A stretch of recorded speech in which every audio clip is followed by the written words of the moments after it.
Welcome back to Mixed Doubles. I'm Kerry. And I'm Matt. Lots of exciting things to report in regards to this year's BNP Paribas Open in Indian Wells.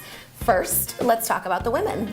A bit of a surprising champion this year with Flavia Pennetta. She is one of the older players at 32, and ironically enough, had seriously contemplated retiring after last year's Indian Wells tournament, where she lost a pretty devastating match in the first round to fellow Italian Francesca Schiavone in straight sets. Well, good thing she didn't, because she definitely came back this year with a vengeance. She beat some really strong players like Sloane Stephens and even Lee Na on her way to the finals, where she then defeated world number 2, Agnieszka Radwanska. And Radwanska, in very Radwanska-like form, traveled once again to her very favorite place, Choke City. All of these crashes under pressure that she's been having must be starting to get to her, because we did see her break down in tears after losing this match. First of all, I'm so sorry that I couldn't run as much as I could.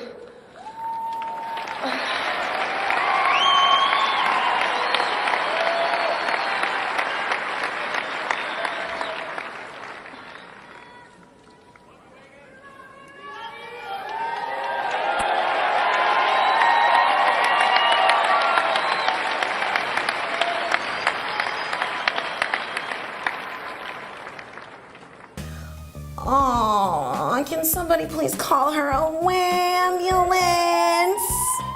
Yeah, again, and again. And again, and again, and again. And again. But congratulations to Flavia. This is a fantastic example of never giving up. She had a huge string of first-round losses last year, debated retiring from the sport altogether, but fought through all of that to come out with a huge win. Now that's the definition of inspiration. This was a great win for her. It was great to see her win because, like I said, she's one of the older players in the circuit, and nobody saw that coming. Well, bit of a backstory in case you hadn't been keeping tabs on Flavia Pennetta. She had here we go. Some juice. This is the juice. This is what we're here for. She had a rough 2011. She found out that her boyfriend Carlos Moya had been cheating on her. So that was no bueno to an Italian TV presenter. So they're since married, or have been since married, and now he has a baby with her. So, ouch. Yeah, that kind of gets you. Yeah, maybe this was a little poke back. And also, her mother, apparently, on their family farm, 2 fuel trucks collided and burst into flames, and one of the drivers was killed. So her family, or her mother, actually was sued for $150,000. Oh, wow. And also, they were trying to convict her for manslaughter. So, wow, Jesus, talk about a... Yeah, so she had a lot on her plate in 2011, and to see her come back and win, it's kind of a good story. It's a feel-good story. That's a great comeback story. I love that. Yeah. Thanks for sharing, Matt. I did some digging, you know. Good job. Let's talk about a couple other noteworthy women's matches. 22-year-old Italian Camilla Giorgi made her debut at Indian Wells appearance this year. And what a way to come into this tournament. In the round of 16, she beat defending Indian Wells champion and world number 5 player Maria Sharapova in 3 sets. Now onto the gentlemen. Shocker! Novak Djokovic came out victorious here at Indian Wells this year. But what was really cool about this men's final was that Roger Federer was in it with him. Last year, there was a lot of chatter about how it might be time for Roger to retire, how he's not the player he once was, his time has run out, etc., etc. Novak Djokovic was even quoted to say, he hasn't been moving as well.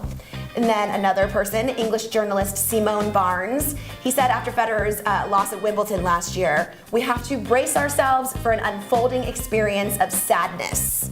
France's Cedric Piollini said Roger doesn't have enough energy to win another slam. He's almost 32, he's getting older. And John McEnroe was even quoted to say, it's gonna be quite difficult for Roger to win another slam. He's reaching for more balls and mishitting. Although Roger didn't win this final, he made quite a statement beating players like Alexander Dolgopolov, who had previously beaten world number 1 Rafael Nadal, and South African Kevin Anderson, who took out fellow Swiss Stanislas Wawrinka to make his way to this final. Is definitely looking like a complete turnaround from 2013. Seems like Roger is out to be the one who gets the last laugh. Bravo. Bravo. Go, Roger! All right, now some other noteworthy matches on the men's side. Let's kick it off with Alexander Dolgopolov, stunning world number 1 and defending champion Rafael Nadal. This was the Ukrainian's first ever win against Nadal. That was extremely surprising and definitely one of the wins that suddenly puts a player in a lot of people's heads. And unlike Sharapova, Nadal took it like a gentleman, admitting defeat, saying that Dolgopolov just played better than him that day. Yeah, and another great men's match was Milos Raonic defeating Andy Murray in the 4th round. That was really a great match to watch. It was fun. Raonic's serve is absolutely huge, unbelievable. Huge, unbelievable. And he has Ljubicic as a coach now, so you know Ljubicic is kind of giving him the heads up on patterns and how to play in those tough situations. I'm a fan, and I hadn't really taken a lot of note of him until this year, but now I'm a fan. I'm a big fan. He looks like Mo to me from The Simpsons, though, a little bit. A little bit. Well, don't tell him that. I'm just saying. All right, now let's get into some of the juice, ladies and gentlemen. Well, this is actually mostly for the ladies. It's for the ladies. I don't know if guys can get away with this, but go ahead. If you would like to catch a lot of player sightings, then you should book your hotel rooms now at either the Hyatt at Indian Wells or the Renaissance Esmeralda in Indian Wells, because that's where a good majority of the players stay. So, you want to meet a tennis player? Throw on a miniskirt and plant yourself at one of these hotels. You're sure to catch a lot of balls. No pun intended. I think only a girl can get away with this, because if you're a guy and you go to the hotel bar and you're trying to pick up on a top 10 woman player, I think you're gonna, get really friendly with security and maybe go home with a restraining order. I'm not sure, but only the ladies, I think. Ladies, take this advice. Guys, stay away. Stay away. I'm just saying. So stay away from the top 10ers. If you're trying to hit on Serena, she might kick your ass. I don't know. I'm just saying. Okay.